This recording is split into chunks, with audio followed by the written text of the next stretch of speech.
I'll give you all a little just kind of background on what we're doing tonight. And then as other people come in, we'll get started. Thanks, Rihan. So we've been tasked to develop some onboarding using gamification. So we have a 12-hour course to design. We are bringing in some augmented reality with that, with Destry Hildenbrand. He and I are actually doing a webinar. I need to find that date before the end of this. For Training Magazine Network. We've got something for the first of the year. So anyhow, I've been dabbling in what can we do specifically, and I just think I hit gold this past week as I was really studying. And so I am open to any feedback that you have on tonight's session. And this is like 90 minutes, and I got to cut it down from there and then also build on it and make it expand too. I got to expand it and I got to bring it down. So anyhow, as a core group, I always welcome any feedback that you have, and you can send that to me privately. You don't have to worry about making it formal. Any ideas that you have, I'm wide open to it. So let us get started. Hey, Jazz, glad you're here. Let us get started with our program. And Jonathan, I think we're recording, right? See? Yep. All right. I do have a document I'm going to drop in for you to use and to build from. And again, that is just, as I was piecing things together this week, I pieced that. And so I'm sure things in different iterations can improve. But let's look at how we can get people on board in a more effective manner than how it's typically done. So we really want to focus on the first 30 days and think about how gamification or even game-based principles can make it more rewarding, sticky, impactful, get people woven into the culture, whatever it is we're trying to achieve. So let's take it to the chat to start. I want you to think about onboarding that you've experienced over your career. We've all probably had some great experiences for onboarding. We've had some mediocre, and we've had some that weren't so great. And in a word or a phrase, however you want to describe it, I think of one really stands out because it was like my first real job after college. I was the executive admin for a dean at a university. I was hired by human resources. I never met the dean I was going to be working for, nor the department heads. So I showed up for work my first day. I sat in that office they had given me the entire day, didn't see a soul. No one stopped in to see how I was doing. I mean, I had to struggle to find where the restroom was. I went home that night and said, I'm going to get fired because no one even knows I'm there. I don't know what I'm supposed to do. And we agreed that if by lunchtime the second day I hadn't seen anyone, I would go over back to HR. Lunchtime, second day, ends up being one of my directors that I worked for, comes rushing in. He was like kind of like Columbo, all flustered, but he said, oh my gosh, I thought Francis was handling this, another department head. So there had been total miscommunication. But meantime, I sat in an office for a day and a half, too young to be assertive to do anything about it, didn't know what to do. And as I think about, this is a university, and that was my experience for onboarding, it was not good. And of course, memorable for the rest of my career. So that's a good thing. So let me see what you wrote in the chat as far as your memorable experiences. Welcoming. Okay. Jasmine, I got dropped off the pool. What does that mean? Uncertainty and doubt. You got dropped off. Is that where you dropped off at? Yeah, it was a typo. I got dropped off at the pool of uncertainty and doubt. So it's like that's the feeling that I had because it was such a short onboarding that afterwards the person went back to work to their regular job, and I was sitting in the office with them, and they were just chopping away at their typical tasks, and I'm just sitting there with my eyes wide open, like what just happened? And when you look at stats, in fact, Training Magazine Network, who I'm doing a webinar for, they put out this past week, and I don't have the link, but they put out a really great ebook that was created by iSpring. And it just talks about onboarding. Of course, iSpring has a software that they're trying to sell. So keep that in mind. But still, there's all these really interesting facts about this lack of engagement that happens at onboarding, and then we end up losing valuable people because they're in that pool of uncertainty and doubt. Cecilia's was boring. John remembers when you were able to determine the pace, very good. Reading for days, right? Reading. And because we have so much information that you need to know. So here, read all of it. High pressure, interesting, Phil. Intense. Thank you, Kathleen. Okay, Lisa, I don't know if I've had any that was great. All right, thank you for these. These are all good. And okay, I see. I'm just going back to make sure I didn't miss anything. All right, so if we think about those onboarding experiences, I'm going to show you an image. Now, I tried to blur it out a little bit, but I grabbed this from social media this week. I've tried to get AI to make a different image for me, but to me, when I saw this image, I wanted to vomit. And then I got really angry because somebody in their social media was bragging and thanking people for giving me the opportunity to train for your city, getting your team on board with blah, blah, blah. And I thought, holy, well, every cuss word I could think of. But I was like, this picture right here represents completely what is wrong with most corporate trainings and most onboardings. You can see everyone, I don't blame anyone in that room at all. I don't blame the instructor in the front of the room. They're just doing what has always been done, and they're repeating what they know. And then everyone sitting in that room is looking like what? They want to be anywhere in the world but where they are. How much of it do you think they're retaining? How much do you think they're going to be able to go back and actually apply to the job?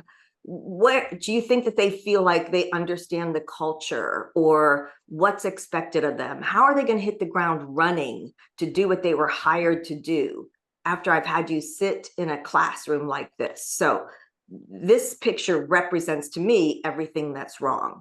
And then I know I'm preaching to the choir here, so I don't want to bore you with just data and statistics, because I know you already know this, that we get a reduction in time to competency when we gamify. Deloitte reported 50% faster time to competency.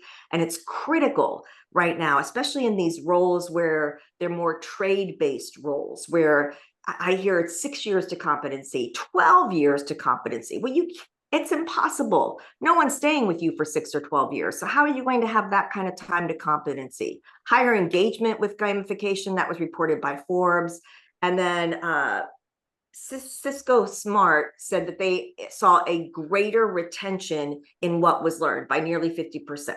So when you think about, and again, I know I'm preaching to the choir here, there is validity in why we would want to make it more game-based. So as we think about, sorry, let me go back. As we think about, sorry. I don't know how that happened. I was reading a great book this week, and there were some quotes in there from Peter Drucker about you are who you hire. Drucker says that less than 50% of the time are we right with the hire that we make. And then we put them into some kind of boring onboarding program. And the reason is that people hurry through this process. I have heard time and time again is that I am on faculty for American Management Association with leaders who tell me we've got to get somebody in there. And that's faulty thinking. We have a false belief that somebody is better than nobody. And when we get the wrong somebody in the position and then wonder why they're not engaged with the mission and the vision and who we are and how they're not, becoming part of the team, and why do they seem resistant, and our managers aren't engaged and our teams aren't engaged, and we feel like we're just dragging everybody along, it's because instead of thinking about who are we going to weave into the story that we tell, we're thinking we just got to get a butt in a seat. And so Drucker says it's like flipping a coin. Every time you bring somebody into your onboarding, the percentage of people who are actually going to stay with you. So we really want to start thinking about the who, just like we do with gamification design. We're not thinking about the what. We're not thinking about just like what content are we going to show you? What's the order of the slides? We really need to bring clarity to the who is going to be in a certain position.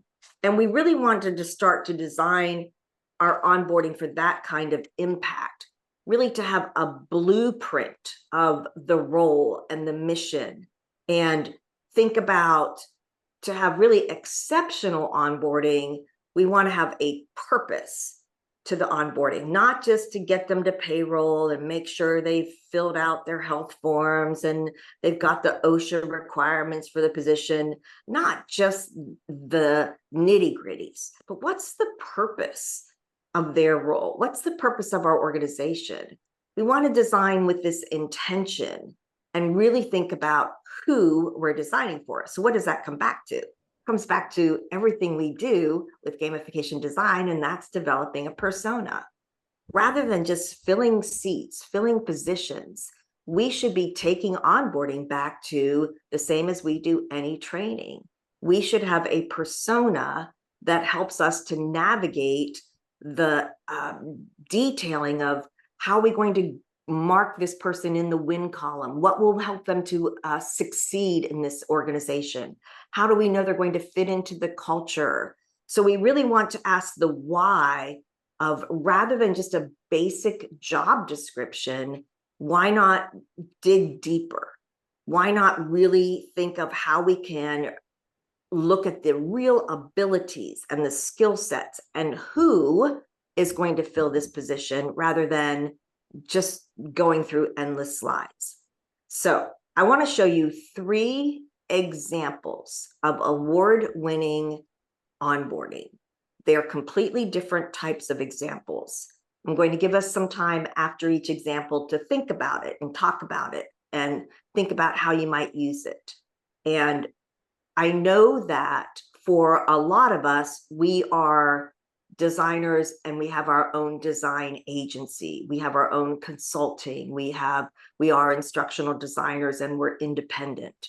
So if you're not thinking about a team that you work with in your organization, I want you to be thinking about a client that you've designed for. You've designed a leadership training for X kind of people in an organization. So think about a client if you don't have this work team within your own organization. So let's take a look at some examples. Now, this one is from Chuck Sigmund, who many of you know. And this was way back when Chuck first started our certifications. And at the time, he was working for an organization called Peace Health. And Peace Health brings over 1,000 new caregivers into their system every year. We could classify them as a hospital. They give all kinds of different medical care, but if you want to classify it as a hospital, really high turnover, low engagement.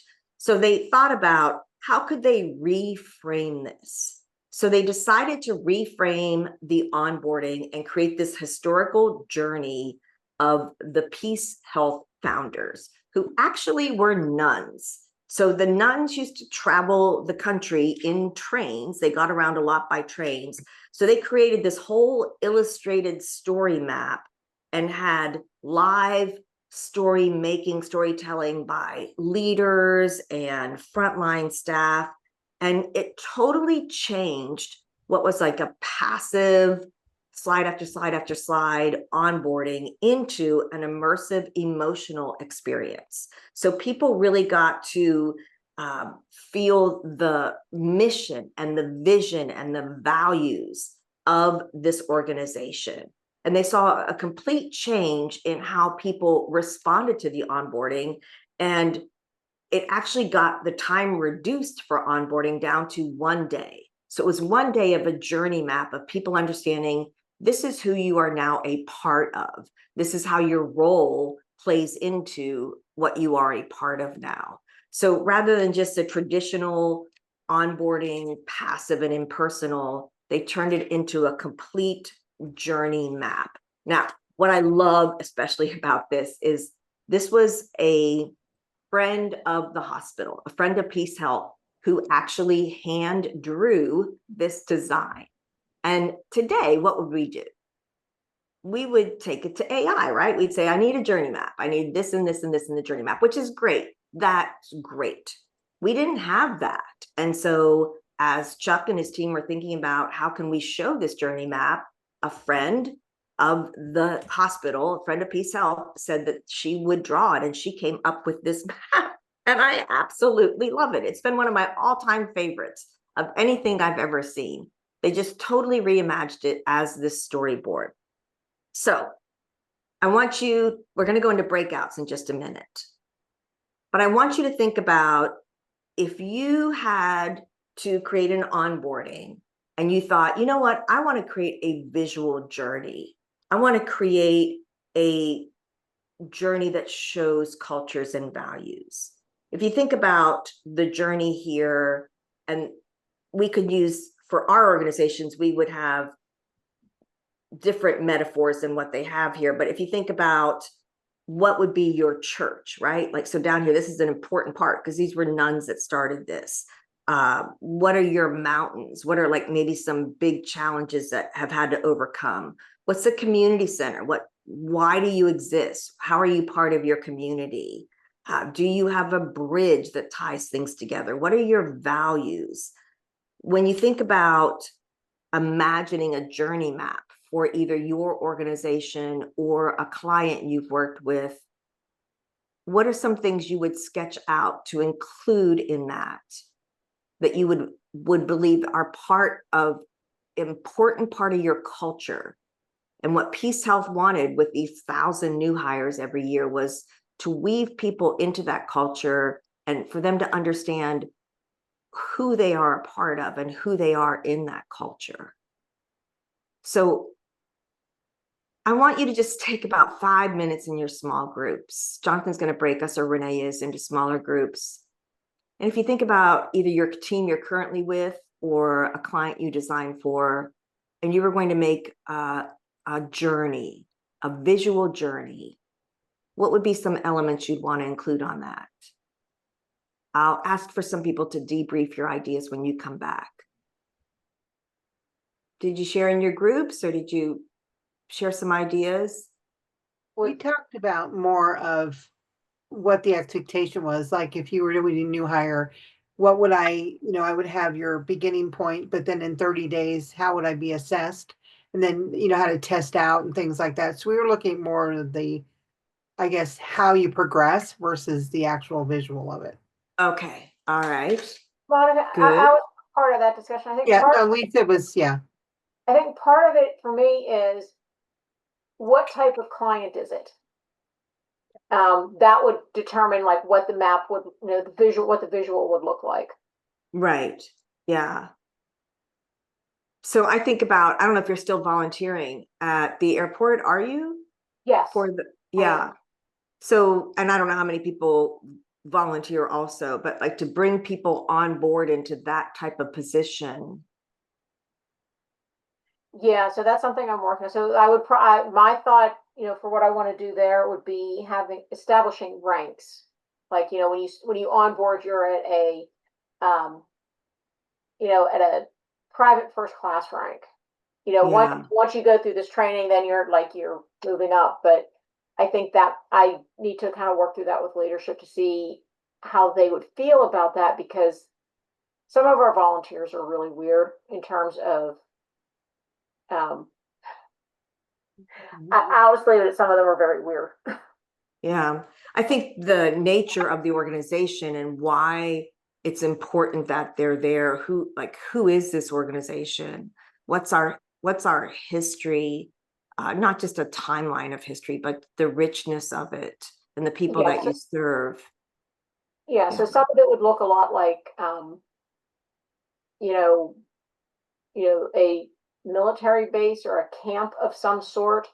But that's kind of hard to do across the board, because that wouldn't necessarily be, in a contextual sense, it wouldn't make sense for areas like Pittsburgh, where we are not on a military base. We're primarily in the airport. We do go on some of the bases, but we're not, that's not what presence is.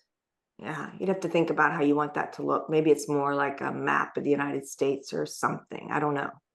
Yeah. It's like between that, how the organization is structured, and just from the volunteers that I know, how they would interpret something like ranks. Right. Yeah. Yeah. Good. Jazz, did I see your hand up? Yeah, I did. I just, our group spent a time talking about a couple examples where we have a member journey or a patient journey.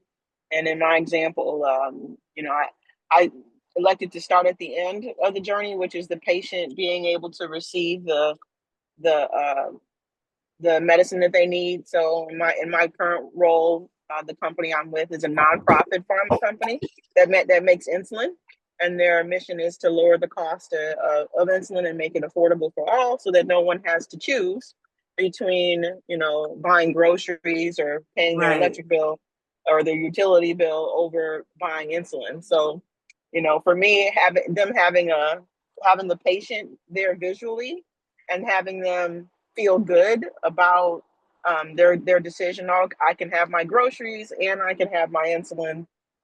Visually showing that was part of the journey, and Yeah. then yeah. Yeah. Good. Rihan, I see what you posted. Let me just make that bigger here. All right. Good. Very good. Thank you. I could tell Phil was in your group, right? Yeah. Philip, Uh, yeah, shared that, which yeah. was Very amazing. good. I know, and I don't know if anyone else here, Barbara, Jazz, not sure who else might be a member, but I know we talked about doing this with our local ATD chapter to get people on board into the chapter. Like, how could we design a game that would help them to understand who the chapter is, what we do, what kind of events we have. But it always did circle back to content, right? Like, what do we want to teach them, rather than who are these people that would show up at an ATD chapter meeting and want to become a member of our chapter. So it's an interesting spin on it. Sounds like Clue. Clue. That's right. Who. That's right, John. Thank you for that. Sounds like Clue. That might be a good clue of a way to design too. Thank you for that. All right. Let's go to the next example. Now, some of you may have seen this already. I need to make sure I put my sound on. Okay. This was developed by another one of our master craftsmen. His name is Artrell Williams. Now, he designed this originally for his level 2 certification and then did some iterations on it. But he was so excited about it and got approval that he did printing at a local print shop. But this was for Sumitomo Rubber. And when Artrell got hired in the L&D, he realized pretty quickly as he was developing training that he had no idea how to make a tire. But as he was doing onboarding with new employees, he realized, and working in L&D, that no one else in the plant really had any idea how to make a tire either. They knew their own individual roles. So what he did was he created this really fast-paced card game that brings its Sumitomo Rubber USA, their mission and values to life, while building critical understanding of the tire manufacturing process. So he focused on mission, values. There were different events that were either safety or quality related. There was things about waste reduction. There's an 8-step process to building a tire. They had these challenges that they had to overcome. So the game mechanics and the gameplay really worked on starting to train, or not to change, but to bring this understanding of the reality of who they are in this manufacturing plant and why their role is so critical to the success of the overall tire manufacturing plant. So players got to make choices, face setbacks, celebrate wins and milestones, just like on the plant floor. And there was the built-in feedback and repetition during the card game that really helped to make the concept stick. So the whole idea of who you are in this organization and how what you do helps us to build tires really became crystal clear. Let's watch. This is just like a short 2-minute video that he put together as a demo for his game. The name of the game is Tayazukuri, which means tire manufacturing in Japanese. And we created it to help new employees especially, but even the people that are out on the floor, get a better understanding of the process of making tires from start to finish. What we found is that a lot of people out on the floor even don't know what that whole process looks like. So we've got the entire process here. We broke it down from 1 to 8: mixing, extruding, calendaring, cutting, bead winding, building, curing, and finishing. And this is what we want you guys to focus on when you're going through the gameplay piece of it. Then we introduced some safety cards. There's a safety component, there's a quality component, there's an attendance component, and then there's some general tire business. Lastly, we introduced the mission and values of the organization and the company's leaders. The goal for playing is for you to build a tire by collecting these 8 steps in the process. The tire you are making is based on market demand. It is essential to be flexible. Oh, if you've got a build, then lay it out. Taya Zakuri. Somebody build? Yep. Well done. And I'm not even a tire builder. Look at that. You are now. So what happens if you get all the numbers? Then you built a tire, and that goes in your warehouse. That's Taya Zakuri. Did you get that on camera?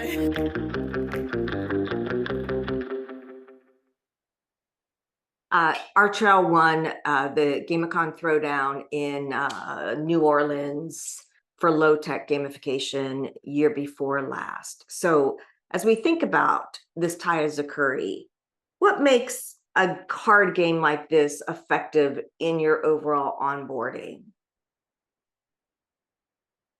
You can either unmute or you can type in the chat. Either way works for me. What makes, go ahead, Barbara. I think part of it is it's not a brand new concept too. You know, it's something familiar. The game itself may not be, or the idea behind it, but having the cards in your hand and being able to make a deck kind of thing, or a hand is something that people are used to. So it's not totally a brand new concept. I love that. Because really, you started learning that in Go Fish, right? You had to make, what do they call it? A book? You have to make a book of, right? So you understand these things or what, rummy, these things have to go together. So I love that. So it's a familiar concept. I understand how the game is played. So now I can play for what we're trying to learn as far as the process and safety and events. Good. Jasmine, what are your thoughts? I was going to say, this is it's a quick way to get business process understanding over to the new hire, so they know what they're here to do. So, you know, if you've never, you're new to the tire manufacturing industry, or you're just new to the company in general, and you need to get some value as to what part are you going to play in this process. I see this as a quick way to say, oh, this is what we do. We make tires, and these are the components, and you know, they can get really excited about what the company is able to do. So yeah, I like that too.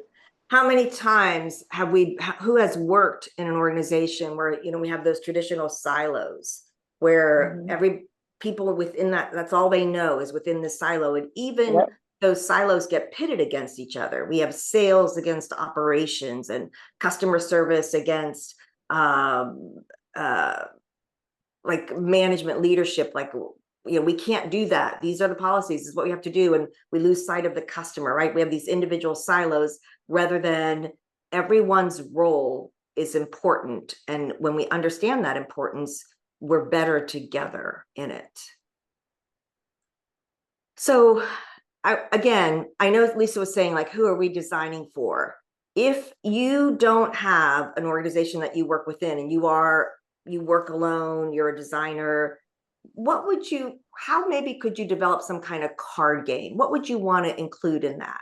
And if there's somebody in your small group that has a definite picture of, this is who I designed for, this is what I'd want to do, then let's just use that as the example and think about how you might make a card game. What would be some of the components? Like for our trail, it was the mission, the the materials itself, the build, waste, and how to reduce safety, incidents that happen on the floor, the mission and values of the organization, that was all tied together. So let's give them a little bit more time this time, John. Let's give them 7 minutes. Because that's, so as we think about some kind of card game like this, I love what Barbara said, like, you know, we're familiar and we like manipulatives, right? Like something in our hands. Instructor-led onboarding is still, as far as in person, is still quite common. When I was reading that, I mentioned that Training Magazine Network had a free ebook this week from iSpring. That is actually one of the challenges that a lot of organizations face, is that it is in-person instructor-led. And so there's an inconsistency with their outlying, if everyone's not co-located, that they're not getting the onboarding that the people, they feel like the, you know, kind of ugly adopted stepchildren over there that aren't getting what everybody else gets at corporate headquarters. Yep. Yeah. Yep, So we have that. yeah. So how might you use something like a card game? Did anyone have any ideas?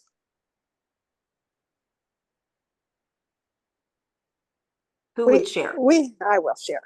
You know Thank me. you. One of the ones that I liked, we were talking about either Go Fish or War.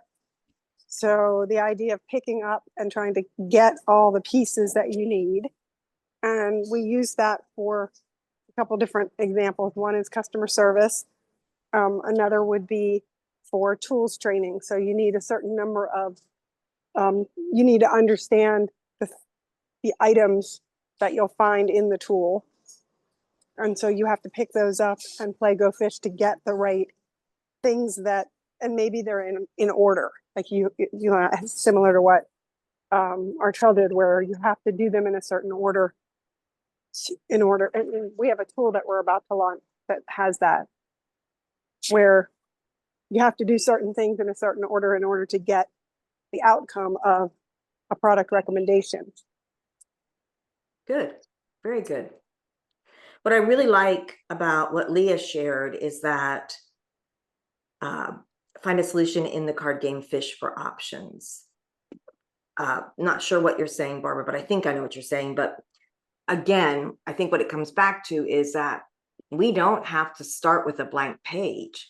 We can take a popular card game and reskin it. Think about how could we use the rules that make this game. If I'm not going to collect 4 for a fish, go fish a book, what could we collect instead? Or how could we make things go in order?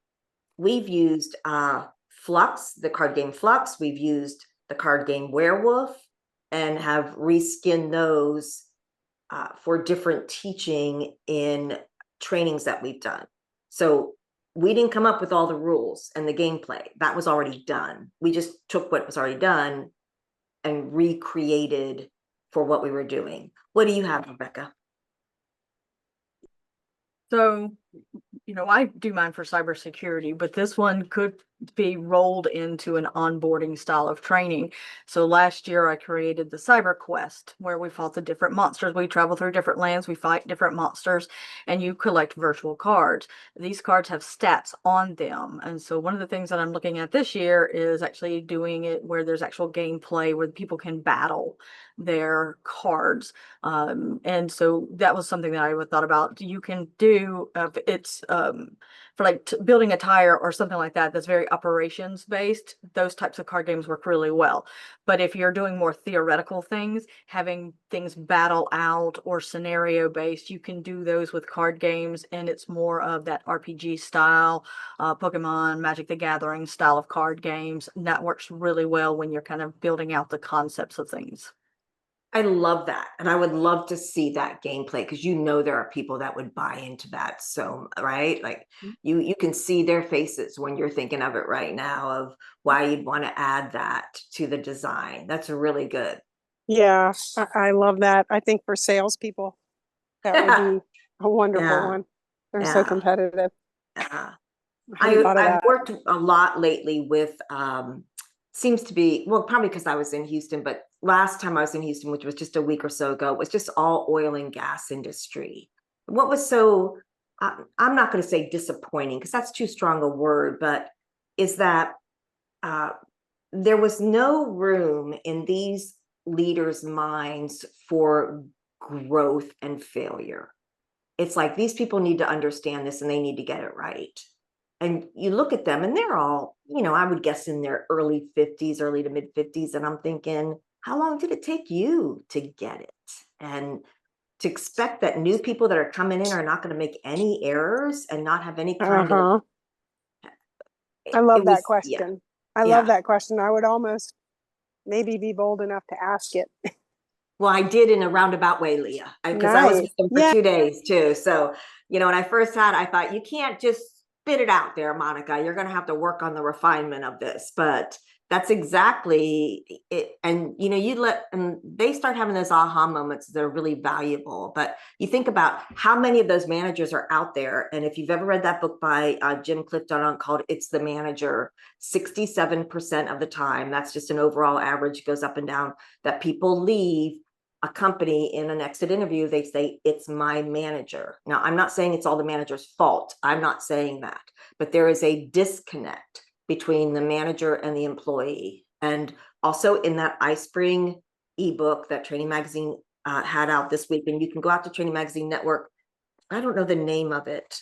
But anyhow, they mentioned that disconnected managers are a lead challenge and why onboarding doesn't work. Is the managers aren't engaged. The managers don't know what their role is in getting people on board. They're not participating in the onboarding. They're going back to their desk, like Jazz said, working on something else when they're done rather than helping you get to where you need to get to. So you can tell I'm on my soapbox. Let me keep moving. All right, here we go. I want to show you another example, and this I love so much. So this is from our current level 2 class. And Cami gave me permission to share this. So she just shared this last week. I was like, please let me use this in my onboarding. So this is a story-driven onboarding experience, and it is specifically for a guild that she belongs to, a role-playing guild.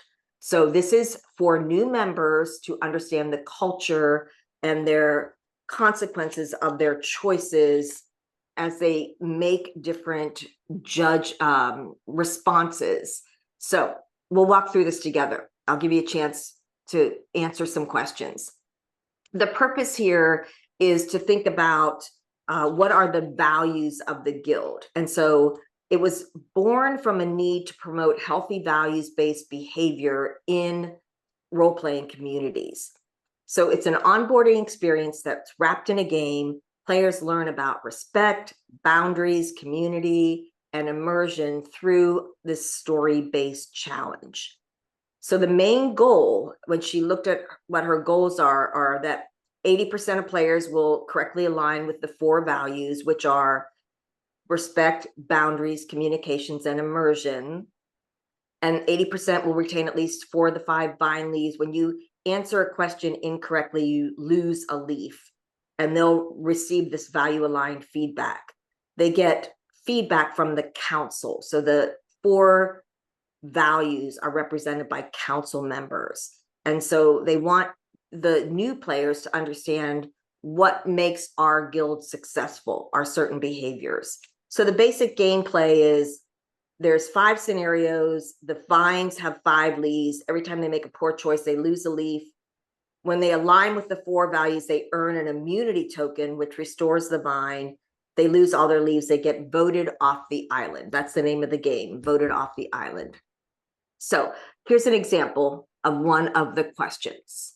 So this is challenge number 1, the disrespectful comment. You see that she's got 5 leaves and there's a token up there. Now, as I play through this, I may not do this exactly right. So if these leaves don't go and the tokens don't go as they should, it's me, not Cami's design. So the jungle quiets as voices rise ahead. You crouch behind the foliage listening. In general chat, someone is mocking a newcomer. Sarcasm laced with cruelty, laughter follows. It's not yours yet. This is your first trial. What will you do? Choose a response that best reflects all 4 values: boundaries, respect, community, and immersion. Which would you pick? You can say it in the chat.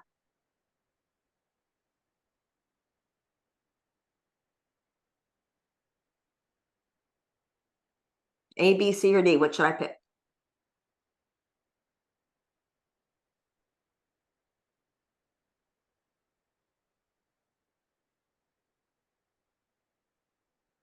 I see that, Kathleen and Barbara. I'll come back to it. All right, John Galto says D. Turn it into an in-character scene that justifies the conflict. So when I pick D as my answer, each council member is watching. So one of the points that we talked about in the level 2 was that the council members are judging. So we were talking about whether the word judging would be a word that causes challenges depending on who the demographic is, but your choice to not reinforce our boundaries, your choice to not foster community, your choice encouraged immersion, your choice to not encourage respect. So lost leaves. All right, let me see. I don't know if I can push the reset button. Let me go here. So Monica, it did align with one of them. I think that aligned with Let me do D again. Let me do it. Yeah. It did not reinforce our boundaries. It did not encourage respect, did not foster community. Your choice encouraged immersion. Yes. Yeah. Very good. Thank you, Renee. So what I liked about it was that I didn't think E was the absolute correct answer right away. I thought that actually D was, because they're in person, you know, it's a role-playing game. So, or B, message the new player to comfort them privately. But D would be interesting. I know, but it might take too much time too.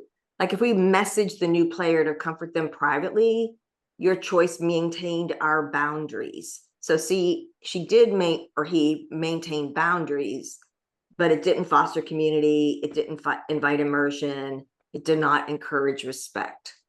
So as we work through this, let me go back here. This is the correct answer, which is so each of the choices aligns with one of those 4 members of the council, and one of them kind of tries to pull together the needs of the values of all the council.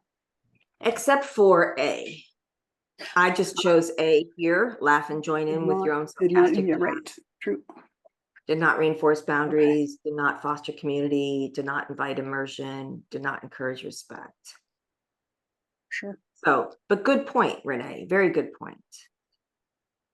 I thought it was a lovely design of choices. I'm not a fan of multiple choice, but I like how these 4 characters are part of the council who's judging you.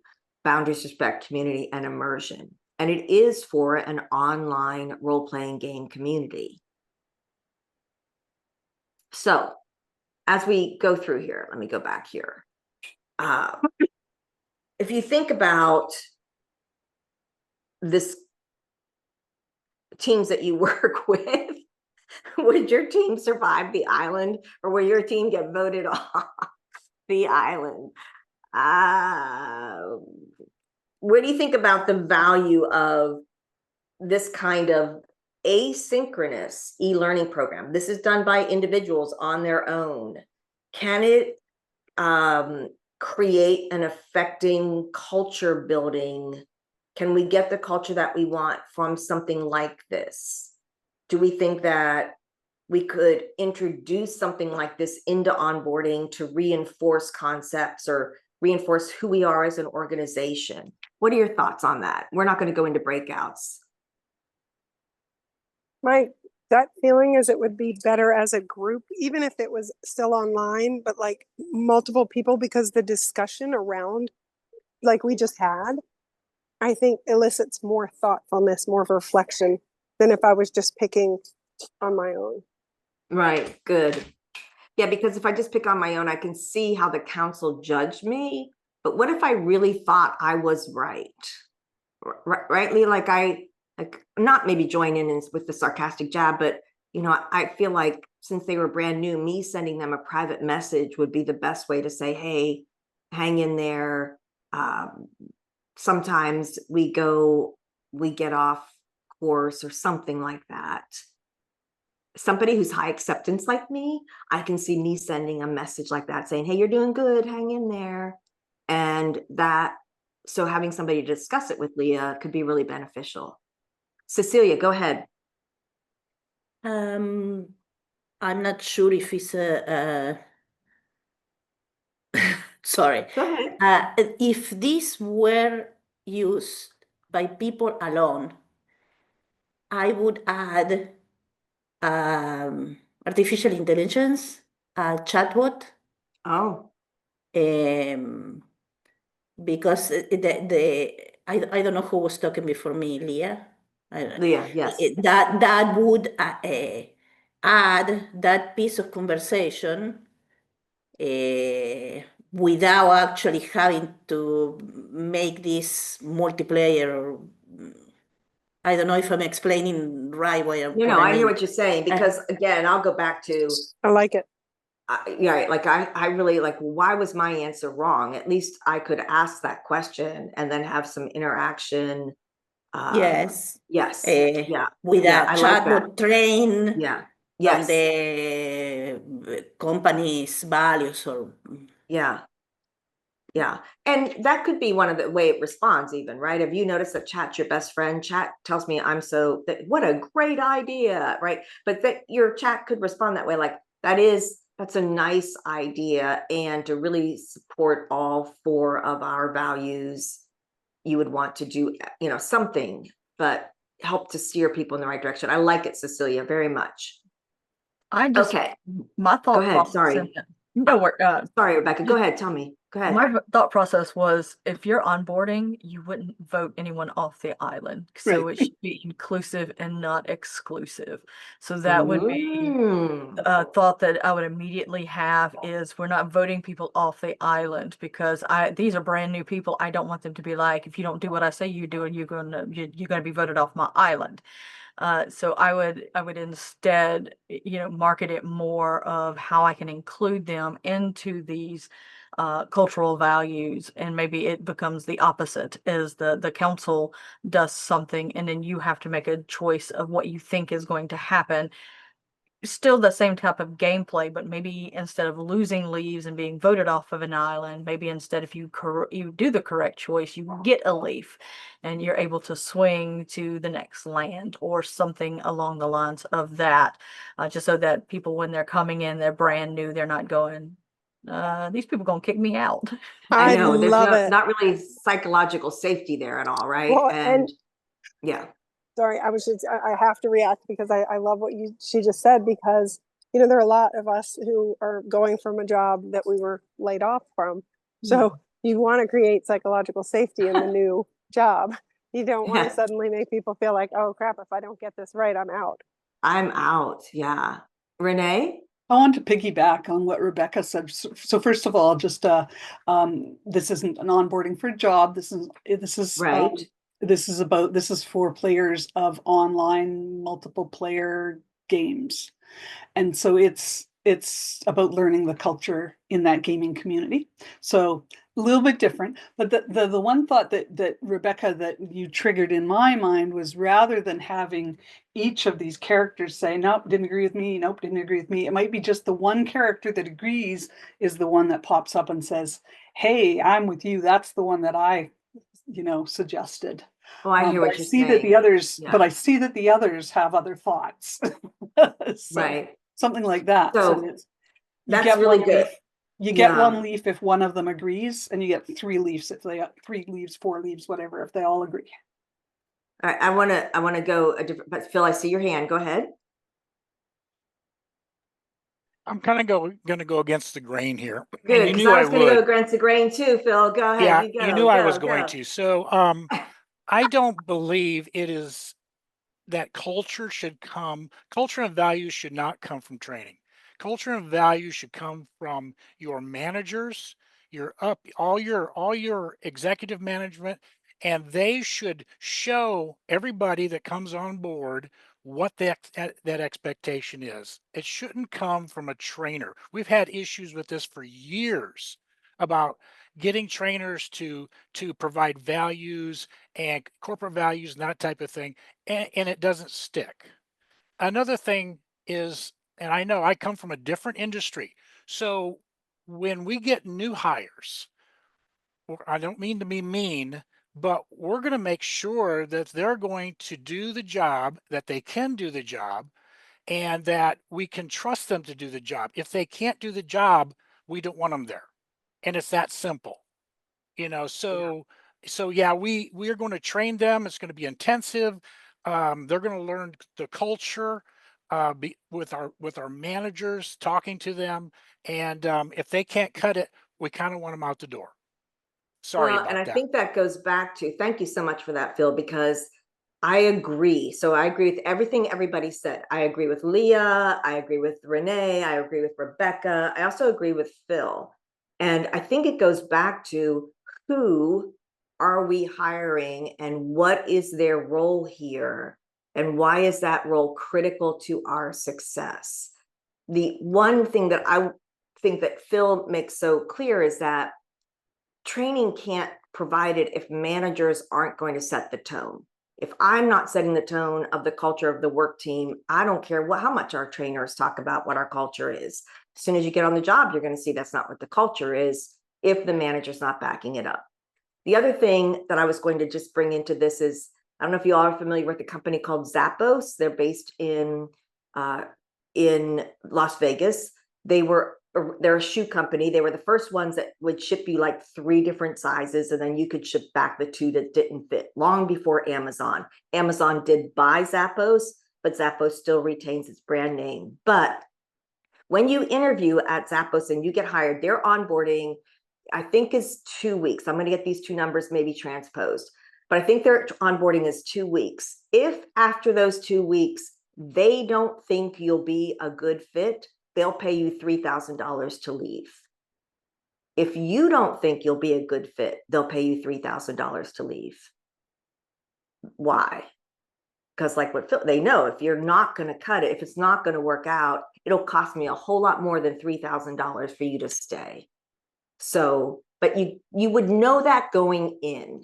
You would know Zappos has a unique, they have streamers and balloons and bells, and it's a kindergarten classroom looking in kind of environment. It's customer service agents, but you know that going in. And I know for a lot of us, as we've worked in organizations and we worked with new hires, they knew the job when they were coming in. Why did they want this job so much? Yeah. All right. We got to keep moving. Thank you everyone for your participation. Okay, in a traditional storyboard for onboarding, we go in that linear sequence. We focus on the content. Here's what you need to know. You need to know where the payroll office is. You need to know that we welcome you, right? So you have this welcome message. We have your learning objectives. We now talk about the compliance policy. So we're just showing slide after slide after slide, and just dull them into a sponge where they're really not even taking in information. But in the game-based storyboard, we're going to think about their experience, their decision points. We're going to map out their journey. How will they have meaningful interactions? How will they level up and progress? How can we scaffold? What kind of challenges, what kind of feedback, what kind of choices can we make in this journey? And what does that learner experience? What do they learn by doing? So the game-based storyboard would look totally different than a traditional, let's say, PowerPoint-based, content-based with learning objectives. Of course, a lot of that can happen through narrative. If you want to drop that document in, that would be great.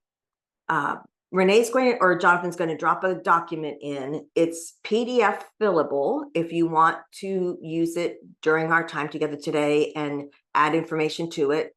Or you can just grab some blank sheets of paper and write on there. It'll take a second to populate because it's a little bit heavy, but a lot of the gamification can happen in a narrative, this journey, this emotional investment of the story, this personalized journey. How do we create these different memory hooks through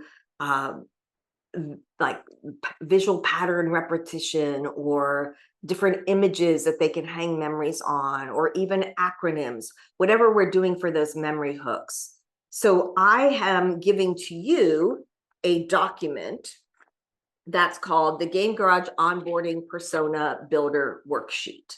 So we can walk through this. Can everybody get that open? Does everybody have that? Okay.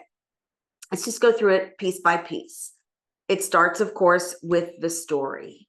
So I am creating a make-believe casino on South Padre Island. So this, I think, would be a great thing for us to have on the island. I don't think anyone else on the planet agrees with me, but let's pretend that they did. So here's the story. The legacy, just past the curve of the Queen Isabella Causeway, where seabirds ride the Gulf breeze, waves meet the shore. Our new casino is called Isla Fortuna, and it's not just a destination, but as a declaration. So this is what's called the Queen Isabella Causeway. It takes you across from the bayside to the actual island. And rooted in beauty, built with purpose. We're not just going to build this monstrosity, but we're going to think about eco-conscious partnership and honor the land that we call home. And so we think about the whole potential of possibility that this casino could bring to the island. Every guest becomes part of the story. Staff aren't just employees, they're stewards of the experience. Fortune isn't just something you win, it's something you help preserve.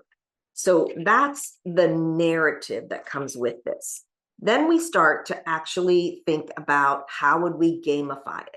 So of course we have core elements. If you look on page 2 of your document, you'll see I fed our 99 mechanics and a badge ain't one document into our AI, and I told it to give me 20 mechanics that we could use, and I didn't want badges or leaderboards. I let it give me points.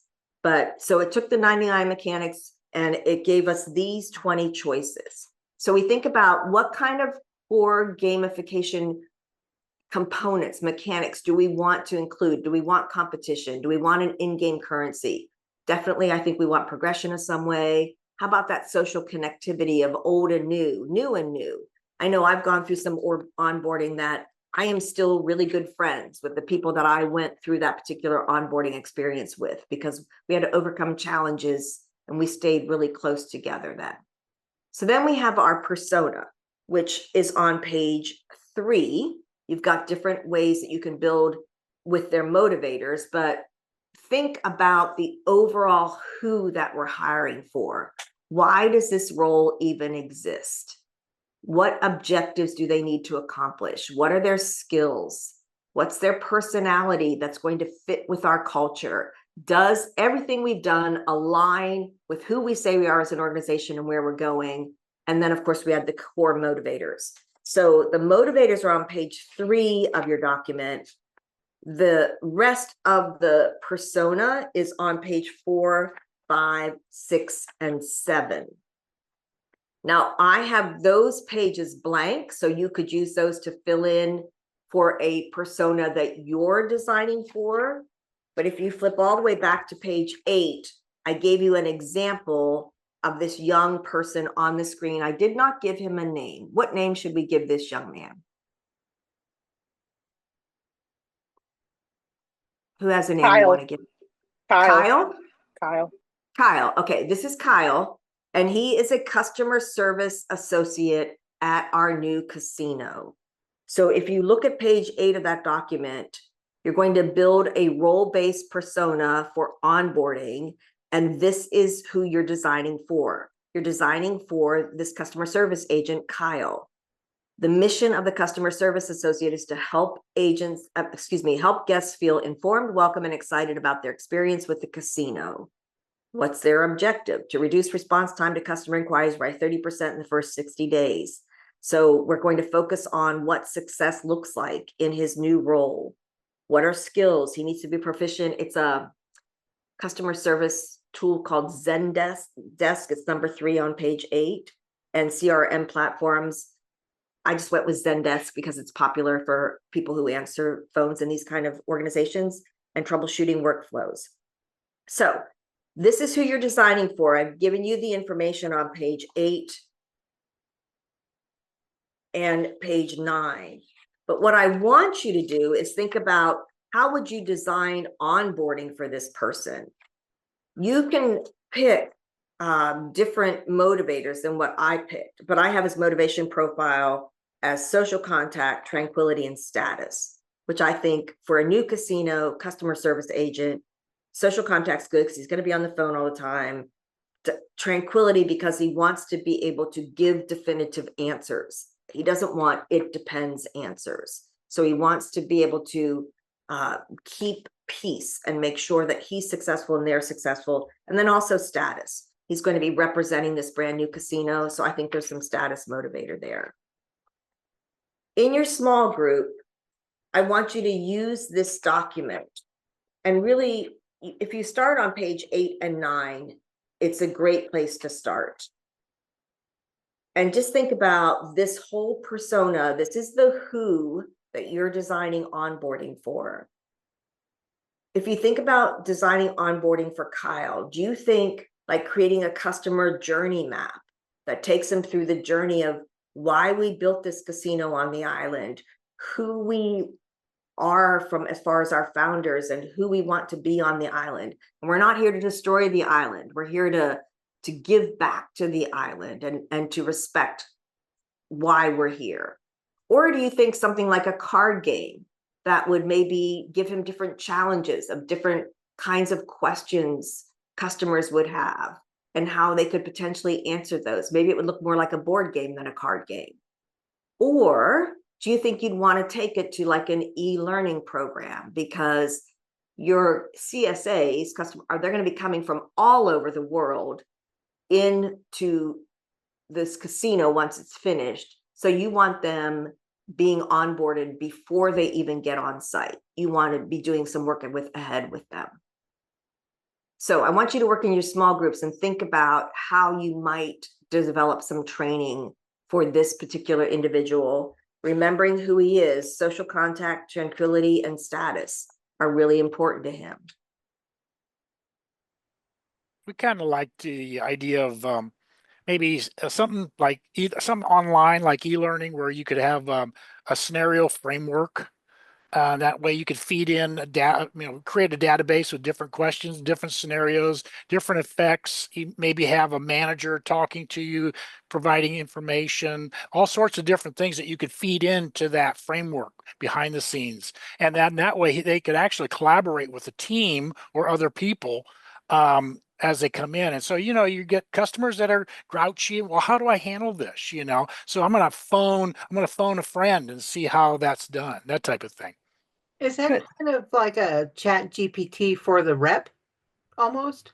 Almost a little bit more structured. I wouldn't give it to chat GTP, but I mean, have some structured answers. Well, how you can go, as a customer, you do that. So yeah, but more, kind of like I said, a scenario based where you're walking through and you're actually interfacing with those customers. So you're choosing which answer you select.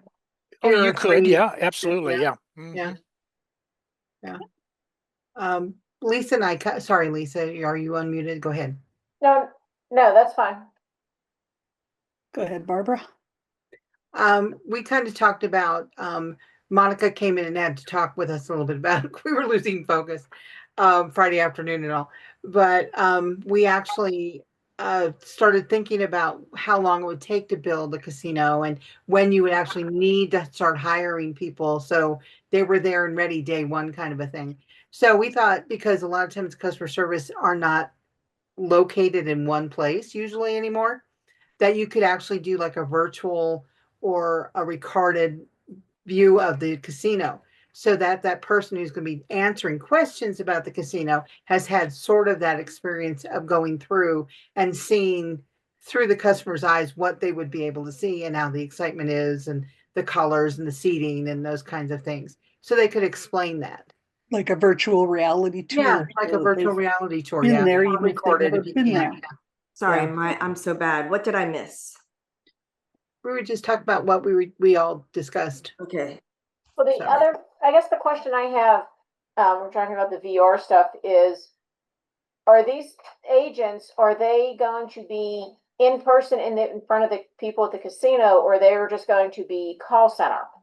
Call center. Call center, it may not necessarily you need the tour of the casino, but you do need the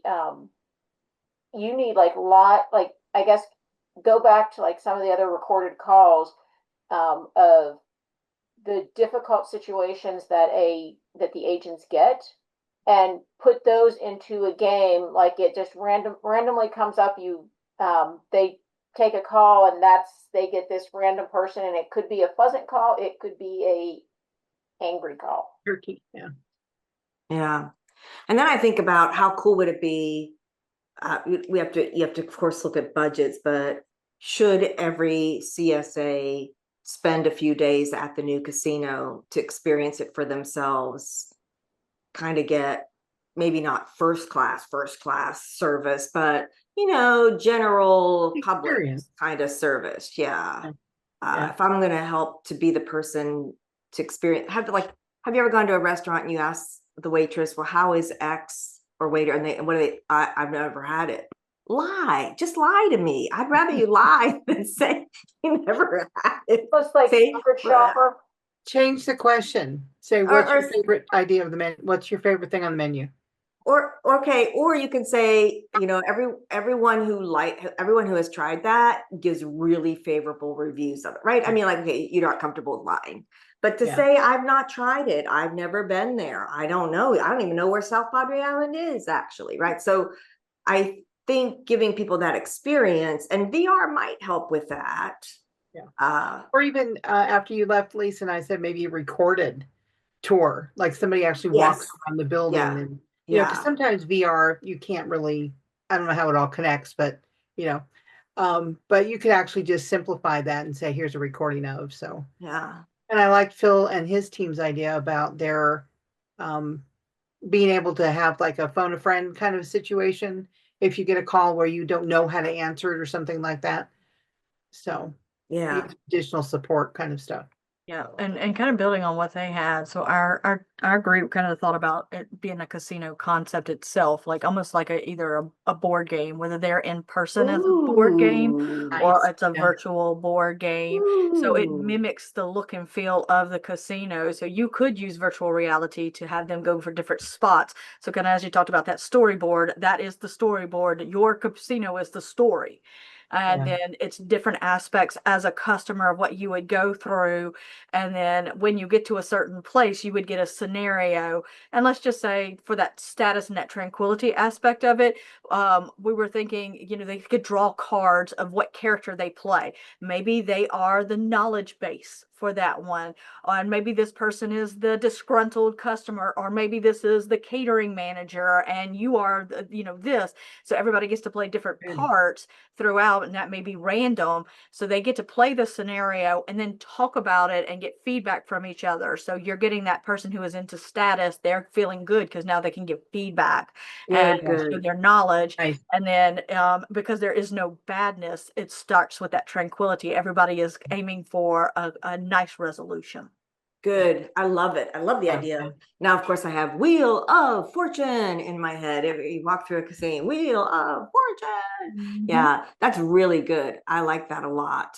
I think that the primary part of this, and again, this is all as I just have let things percolate this past week, that I really think that too much of our onboarding is just about here's what you need to know, rather than who are we hiring? Who is that customer service associate? What does that individual look like? Why is that role important? And how do we make sure we're designing onboarding for the customer service associate, for the facilities manager who has to handle this whole complex, for the sales representative who's out on the road 90% of the time, right? They're very different. They're not going to have tranquility, I don't think, as a motivator, right? They probably have status, probably not much social contact either if they're out on the road. But so again, one size fits all, which is what we've done with onboarding historically, and why it costs so much money. I want to see if I can find this document for you. If you guys are interested, you can use it. You can always go find it at the one from Training Magazine. Yeah, go ahead. Yeah, Training Magazine. I think I dropped it in the chat. I can drop that. You do? Again. It's called Onboarding Playbook. Yep. Yeah. and it's iSpring that produced it. It's like 30 some pages long, but it's just got really great information about why and then of course they're selling their iSpring software, which is fine, but they're not selling it throughout. They're basically talking. And so it's just really good about why onboarding doesn't work. And that's what got me really thinking about, well, it's because we need to design for personas. We need to know who they are, what motivates them, why are they here? Yeah. What am I missing? So you can get that playbook for free as long as you're a free member with Training Magazine. So and it's a free to become a member. Yeah. So you can, anybody can sign up and you can access all of their, yeah. Hey, thank you very much for playing along with me. I learned a lot as I went through this. And like I said, I know it's way too much. My builder persona worksheet's way too much. Got to think about how I'll cut it back, but I don't think I'm off track with personas. I think I'm on the right track. I'm open to feedback on that too. So thanks everyone for being here. Go I have ahead. a question, Monica. So, in the worksheet, you mentioned and described that you had the motivators, and then we talked about the personas. I guess the question I'm curious about is which order should it go in? Should we understand? I know. You're exactly right, Jasmine. Yeah. You're exactly right. Because I was like, if it wasn't this group, people would be screaming right at the very beginning, well, what are game mechanics and what are these motivators? So that's why I put them at the front, but they don't necessarily make sense there, Jazz.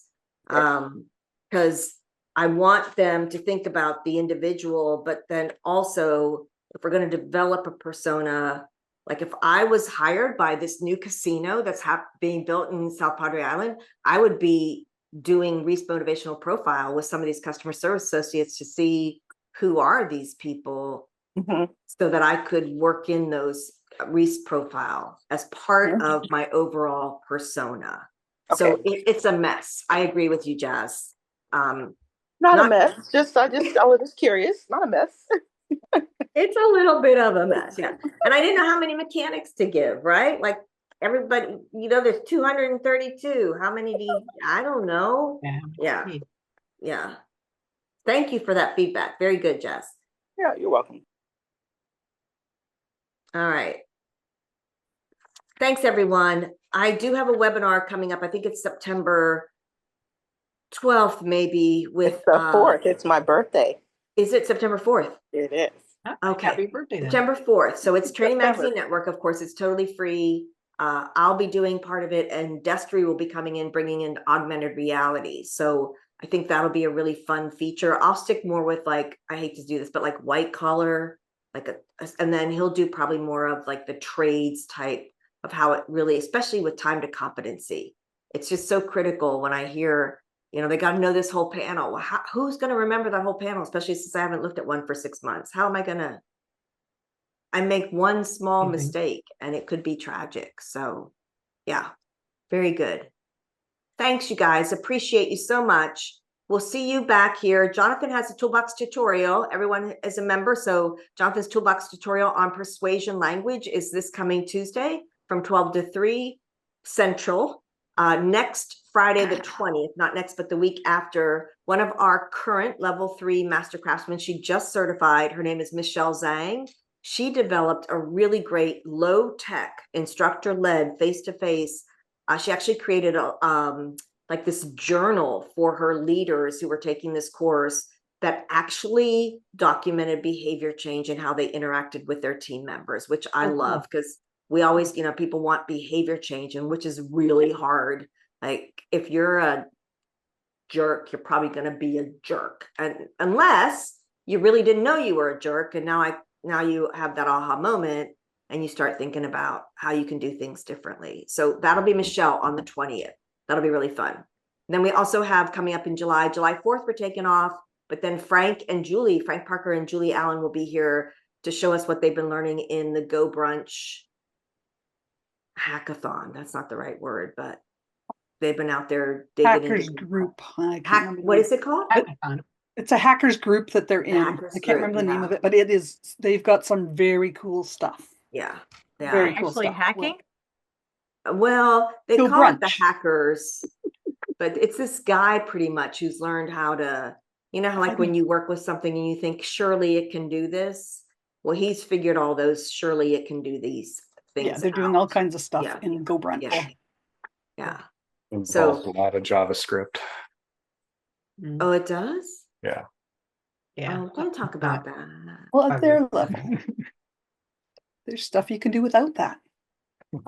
Well, That's so what I'll anyhow, be paying attention to. yeah. And all there's right. ways I can hack the JavaScript. Yeah, right?